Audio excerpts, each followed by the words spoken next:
Bismillahirrahmanirrahim.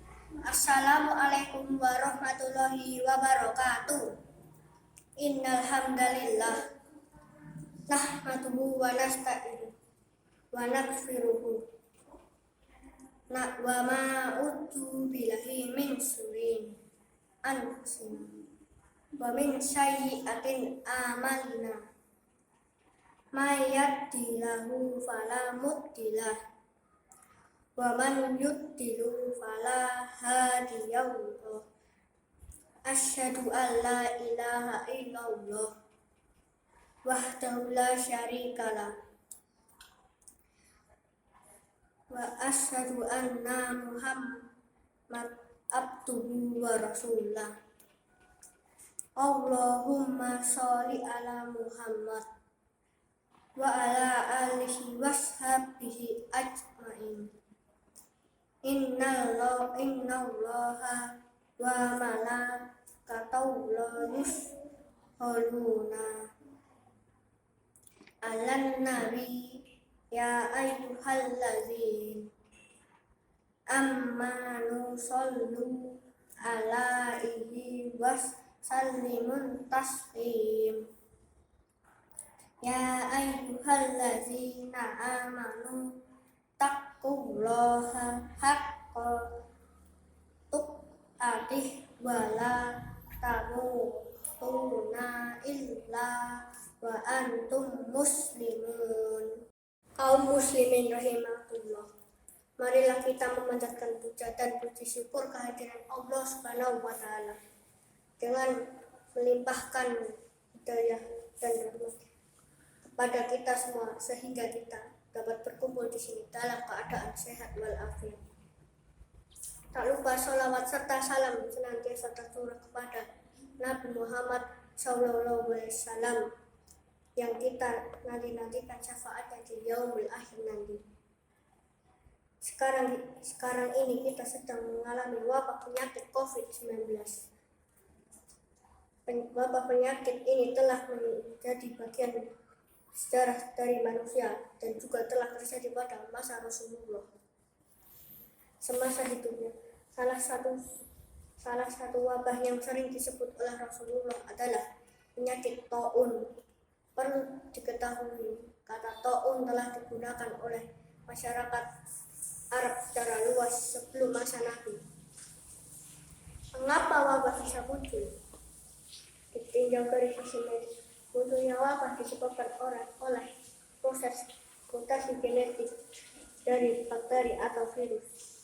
Di antara penyebab mutasi itu karena virus yang biasa tinggal di tubuh hewan sering terpapar dengan sel manusia. Misalnya hewan yang dimakan, sehingga virus menyesuaikan diri dan akhirnya tinggal di sel manusia.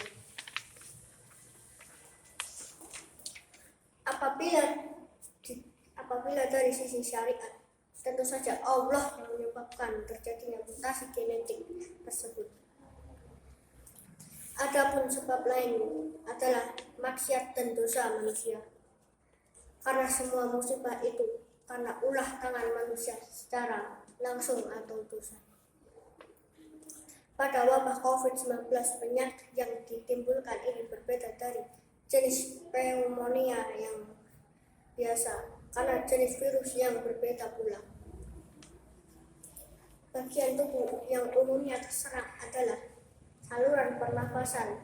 Di antara gejala yang muncul seperti pilek, batuk, sakit tenggorokan, sakit kepala, dan demam dengan masa inkubasi mencapai 14 hari.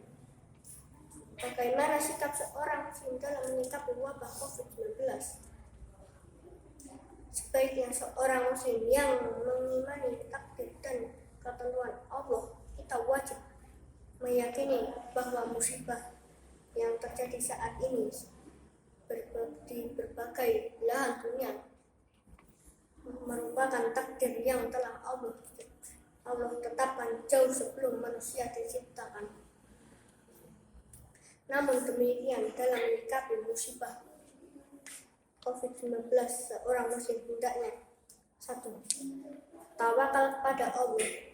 2. Melakukan ikhtiar Pertama, tawakal kepada Allah atas apa yang terjadi pada Quran At-Takabur ayat 11 yang artinya tidak ada suatu musibah yang menimpa seorang kecuali dengan seizin Allah, dan Allah Maha mengetahui dan segala sesuatu. Kedua, melakukan ikhtiar dan sebab. Sebagai seorang muslim hendaknya melakukan sebab dan berbagai upaya mengurangi wabah dan musim COVID-19, baik sebab secara fisik maupun secara syariat. Di antara upaya sebab secara fisik yaitu melakukan 5M, bukan 3M lagi. 1. Mencuci tangan. 2. Menjaga jarak. 3. Memakai masker. 4. Menjauhi kerumunan. 5. Mengurangi mobilitas. Sedangkan upaya non-fisik yaitu dilakukan secara 1. Meyakini bahwa Allah telah mentakdirkan segala sesuatu pada firman Allah, wa qala kullu syai'in faqadarahu taqdira, yang artinya Allah menciptakan segala sesuatu dan menetapkan takdir dengan sebenar-benarnya. 2. Menyempurnakan tawakal kepada Allah dan menyadarkan segala urusan kepada Allah. 3. Kembali kepada Allah dan bertaubat kepadanya. Mengingatkan wabah COVID-19 yang masih melanda di berbagai penjuru dunia, termasuk di Indonesia, maka sebagai seorang muslim yang beriman hendaknya senantiasa bersabar, tawakal, dan memuji kepada Allah Subhanahu wa Ta'ala, dengan serta agar selalu menerapkan pola hidup sehat dengan selalu menjaga kebersihan diri, makan makanan bergizi yang seimbang, dan rutin menjaga kebugaran tubuh dengan berolahraga. Kaum muslimin rahimakumullah, demikian khotbah yang dapat saya sampaikan, semoga bermanfaat terutama bagi diri kita dan jamaah sekalian. Semoga kita tetap dalam golongan hamba Allah yang soleh.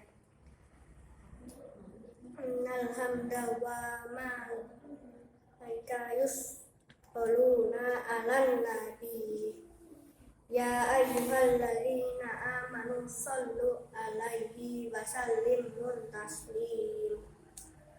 Allahumma fir lil mu'minina wal muslimat wal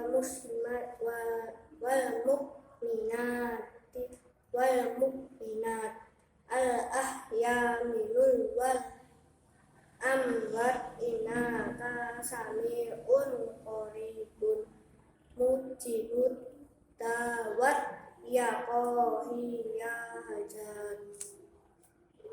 Innallaha ya'muru bil adli wal ihsan wa ita'i dzil qurban wa yanha 'anil fahsya'i wal munkar wa baghi ya'izukum la'allakum tattaqun.